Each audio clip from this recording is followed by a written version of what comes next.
শুনতে পাইলাম যে ওনাদের নাকি মেশিন গানের ফিতে ছিঁড়ে গেছিল। তারপরে আর সারতে পারল না, ওনারা পিট দিল, আমাদের বলল যে আপনারা তাড়াতাড়ি সরে পড়েন। আমরা বাড়িতেই ছিলাম ততক্ষণও, গোলাগুলি যে হয়েছে ততক্ষণ আমরা বাড়িতে ছিলাম। যখন ওনারা সারতে পারল না তখন আমাদের বললো, আমার বাবাকে বলল যে আপনারা তাড়াতাড়ি সরে পড়েন।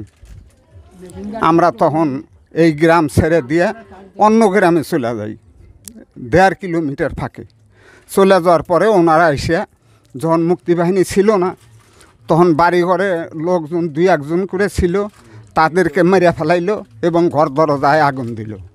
তারপরে বৃষ্টি নামলো, বৃষ্টি নামার পরে আবার আগুন দিল, 2বার করে আগুন দিছে এই বসাকপাড়া, নাঠামারা, জাংলাগাতি। কাকা, আপনার নামটা কি? আমার নাম মোহাম্মদ জাফর আলী। আর আপনার বাসা?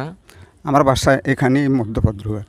এই যে পলাশডাঙ্গা যুব শিবির এখানে সুসংগঠিত হয়েছিল, এই পলাশডাঙ্গা যুব শিবির এবং মুক্তিযুদ্ধ নিয়ে আপনার কাছে কি তথ্য রয়েছে?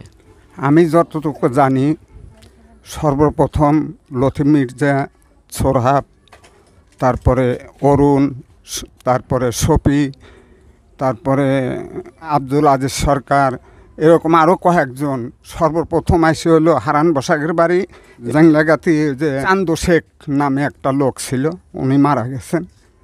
হারান বসাক স্যারও মারা গেছেন। ওনাদের দুজনের বাড়ি সর্বপ্রথম এসে ওঠে। ওখান থেকে ভাগ হয়ে আইসে মানে রশিদের বাড়ি, অর্থাৎ সাহেব আলীর বাড়ি। রশিদের বাবার নাম হলো সাহেব আলী।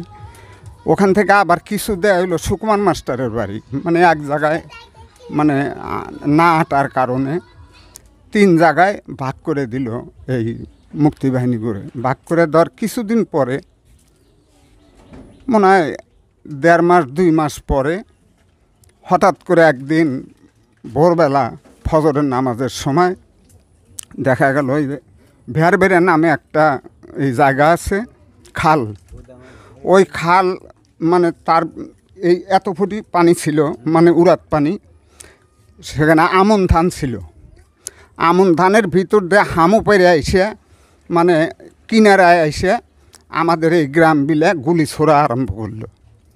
তখন মুক্তিবাহিনীরাও গুলি ছোড়ে, কিন্তু হঠাৎ করে আমরা শুনবার পারলাম আর কি, আমরা দেখি নাই, শুনতে পাইলাম যে ওনাদের নাকি মেশিন গানের ফিতে ছিঁড়ে গেছিল।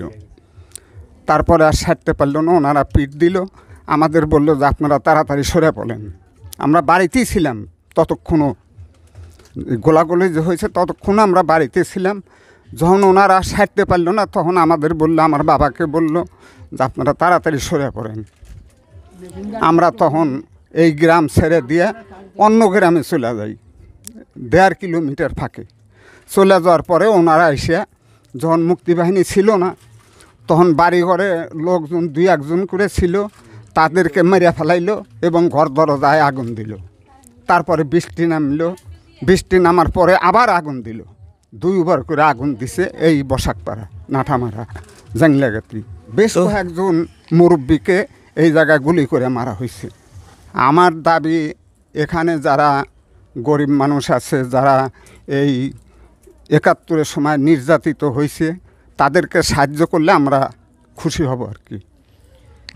সুপ্রিয় দর্শক মণ্ডলী, সত্যি এই মধ্যভদ্রঘাটের বসাকপাড়ার মানুষের কিন্তু খুব বেশি চাওয়া পাওয়া নেই। যেমন আফজাল কাকা তখন মুক্তিযোদ্ধাদের একটি নৌকা দিয়ে সহযোগিতা করেছিলেন, তাকে যদি একটু সহযোগিতা করা হয়। এছাড়া এখানে যারা নিম্ন আয়ের খেটে খাওয়া মানুষ রয়েছে এবং যে পরিবারের মানুষেরা সেই সময়ে মুক্তিযুদ্ধে অংশগ্রহণ করেছেন এবং নির্যাতিত নিপীড়িত হয়েছেন এবং পৃথিবী ছেড়ে চলে গেছেন, তাদের উত্তরসূরি যারা এখনও অবহেলিত অবস্থায় পড়ে আছে, তাদের প্রতি একটু সুদৃষ্টি কামনা করে আজকের মতো এই পর্ব শেষ করছি।